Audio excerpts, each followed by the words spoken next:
All right, let's talk about something that's a huge deal for pretty much every parent out there: screen time. This isn't just another toy review. It's the story of one dad who is on a mission to find something, anything to pull his kids away from their screens. So yeah, let's get into it. Yeah, this quote. This hits home for a lot of us, right? That knee-jerk reaction, 5 minutes of quiet, and boom, the screen comes out. And look, it's not about being a bad parent or anything. It's just reality. Screens are so easy. They're always there. And this is exactly where our story kicks off. So, just to be clear, we're not just going to list specs and features here. Nope, we're actually following this dad's quest, his personal search for something that could actually compete with a screen, even if it was just for a little bit each day. Okay, first things first. Let's really paint the picture of what this dad was dealing with, because I have a feeling it's going to sound pretty familiar. So here's the setup. He's got an 8-year-old daughter and a 10-year-old son. And they're in that classic, kind of tricky age bracket, you know? They're way past simple toys, but they're definitely not old enough to just self-regulate their screen time. So the mission was to find something that could fit right into that gap. And trust me, this wasn't his first rodeo. He'd already been through the ringer with all the usual stuff. You know, those educational toys that are super exciting for, like, a week? Or the STEM kits that are awesome, but you have to schedule them like a doctor's appointment? And board games, great. But you, the parent, have to be there for the whole thing. None of those solve that core problem. What do you do with those random 5 minutes of boredom? And that brings us to the main event. He tried everything else, so he figured, why not? And picked up this thing called a Bitzee. But honestly, his expectations were pretty low. And that's a key point. He wasn't looking for some miracle cure for screens. The bar was simple. Could this be something the kids would actually pick up by themselves? Could it keep them busy without him having to supervise every second? And the big one, no Wi-Fi, no apps, no YouTube rabbit holes. If it could just win a few of those little skirmishes for their attention during the day, he'd call it a victory. All right, so now for the fun part, the actual test. He brings it home, no big song and dance, just kind of hands it over like, hey, check this out. And what happened next? Well, it caught him completely off guard.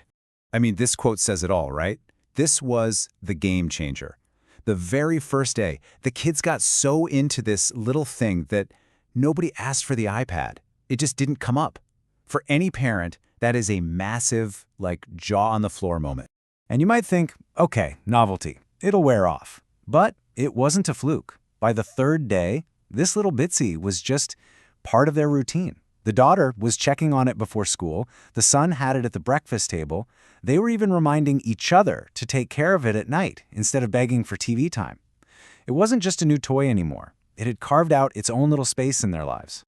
And that's when the dad started to realize, whoa, this isn't just a clever distraction. There was something else going on here, something fundamental about how the toy was designed, how you actually play with it. So the big question is, what was the secret sauce? Why was this little plastic thing working when all those other toys and kits failed? What made it so different from just handing them a tablet? And this is the core idea he landed on. He called it the light responsibility loop. It's brilliant in its simplicity, really. It's all about cause and effect. You care for it, and it grows and changes. You ignore it, and things happen. It forces you to be an active participant, not just a passive consumer staring at a screen. And that's huge for a kid's brain. It gives them a sense of ownership, of control, that you just don't get from endlessly scrolling through video. And when you put them side by side like this, it becomes so clear.